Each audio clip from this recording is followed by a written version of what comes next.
ಭಾಳ ಅಂದ್ರೆ ಭಾಳ ಸಿಂಪಲ್ ಮತ್ತು ಈಸಿ ಮೆಥಡ್ನಾಗ ಈ ಟೊಮೆಟೊ ರೈಸ್ ಮಾಡೋದು ತೋರಿಸ್ತೇನಂತ ಬರ್ರಿ. ಇಲ್ಲಿ ನೋಡ್ರಿ ನಾ ಏನು ಮಾಡೀನಿ ರೀ, ಒಂದು ಪ್ಯಾನಿನಾಗ 2 ಚಮಚ ಅಂದ್ರೆ 2 ದೊಡ್ಡ ಚಮಚ ಎಣ್ಣೆ ಹಾಕೀನಿ ರೀ. ಈಗ ಇದ್ರಾಗ ಮೀಡಿಯಮ್ ಸೈಜ್ದು 4-5 ಟೊಮೆಟೊ ತೊಗೊಂಡೀನಿ ರೀ. ಒಂದ್ರಾಗ 2 ಮಾಡಿ ಈ ಥರ ಇಟ್ಟೀನಿ ರೀ. ಹಾಗೆ ಒಂದು 2 ಮೀಡಿಯಮ್ ಸೈಜ್ ಉಳ್ಳಾಗಡ್ಡಿನೂ ಹಿಂಗೆ ಕಟ್ ಮಾಡಿ ತಂದು ಹಾಕೀನಿ ರೀ. ಮತ್ತು ಮ್ಯಾಲಿಂದು ಜಾಸ್ತಿನೇ ಬೆಳ್ಳುಳ್ಳಿ ಸೇರಿಸಿ ಮತ್ತು ಉಪ್ಪನ್ನು ಹಾಕ್ಬಿಡ್ತೀನಂತ. ಈಗ ಇವಕ್ಕೇನು ಮಿಕ್ಸ್ ಮಾಡಲ್ದೇ ಮ್ಯಾಲೆ ಮುಚ್ಚಿ ಒಂದು 2-3 ನಿಮಿಷ ಬಿಟ್ಬಿಡ್ತೀನಂತ್ರಿ.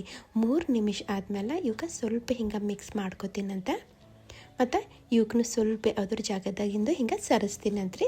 ಇವಕ್ಕೇನು ಪಲ್ಟಾಸ್ಕೊಳ್ಳೋದು ಬ್ಯಾಡ್ರಿ. ಮತ್ತೀಗ ಇದ್ರ ಮೇಲೆ ಮುಚ್ಚಿ ಮತ್ತೆ 2-3 ನಿಮಿಷ ಹಾಗೆ ಬಿಟ್ಬಿಡ್ತೀನಂತ್ರಿ. ಈಗಿಲ್ಲಿ ಸ್ವಲ್ಪ ಮೆತ್ತಗಾಗಿರ್ತಾವ್ರಿ, ಆದ್ರೂ ಇನ್ನು ಪೂರ್ತಿಯಾಗಿ ಮೆತ್ತಗಾಗಿಲ್ಲ ನೋಡ್ರೆ ಗೊತ್ತಾಗ್ಲತ್ತದ. ಮತ್ತು ಅದೇ ಥರ ಏನು ಮಾಡ್ತೀನಿ ರೀ, ಹಾಗೆ ಮಿಕ್ಸ್ ಮಾಡಿ ಸ್ವಲ್ಪ ಜಾಗ ಹಿಂಗೆ ಬಿಡಿಸಿ ಇಟ್ಬಿಡ್ತೀನಂತ್ರಿ. ಈಗ ಮತ್ತೇನು ಮಾಡ್ತೀನಿ ರೀ, ಇದ್ರ ಮೇಲೆ ಹಾಗೆ ಮುಚ್ಚಿಬಿಡ್ತೀನಂತ. ಪೂರ್ತಿ ಮೆತ್ತಗಾಗ್ಲಕ್ಕ ಬಿಟ್ಬಿಡ್ತೀನಿ ರೀ. ಮತ್ತೊಂದು 2-3 ನಿಮಿಷ ಆದಮೇಲೆ ನಿಮ್ಗೆ ತೋರಿಸ್ತೇನಂತ್ರಿ. ಪರ್ಫೆಕ್ಟಾಗಿ ಸಾಫ್ಟ್ ಆಗಿರ್ತಾವ್ರಿ ನಮ್ಮ ಟೊಮೆಟೊ. ಇಲ್ಲಿ ನೋಡಿರಿ ಆರಾಮಾಗಿ ಮ್ಯಾಲಿನ ಸೊಪ್ಪಿ ಹಿಂಗೆ ನಾವು ತೆಗಿಬೋದು. ಎಲ್ಲ ಸೊಪ್ಪಿ ತೆಗೆದು ಇಟ್ಬಿಡ್ತೇನಂತ್ರಿ. ಈಗ ಏನು ಮಾಡಬೇಕಪ್ಪ ಅಂತಂದ್ರೆ ಇದ್ರಾಗ ಪುಡಿ ಖಾರ, ಅರಿಶಿಣ ಪುಡಿ, ಧನಿಯಾ ಪುಡಿ ಮತ್ತು ಸ್ವಲ್ಪ ಇಲ್ಲಿ ಗರಂ ಮಸಾಲೆ ಸೇರಿಸೀನಿ ರೀ.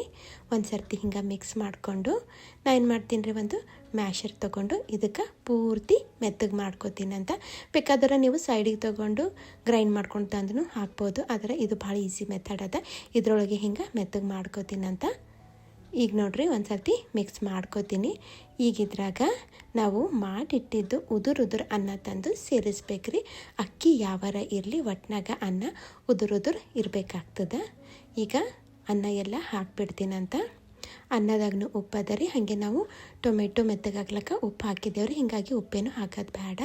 ಮತ್ತಿಲ್ಲಿ ಮನೆಗಿತ್ತು ಅಂದ್ರೆ ಒಂದಿವ್ಸ ಹಸಿ ಬಟಾಣಿ ಕುದಿಸಿ ಸೇರಿಸ್ರಿ ನಡೀತದೆ, ಇಲ್ಲಾಂದ್ರೆ ಬಿಡ್ರಿ ಏನಾಗಲ್ಲ. ಈಗ ಇದಕ್ಕೆ ಚಲೋ ಮಿಕ್ಸ್ ಮಾಡ್ಕೋತೀನಿ ರೀ.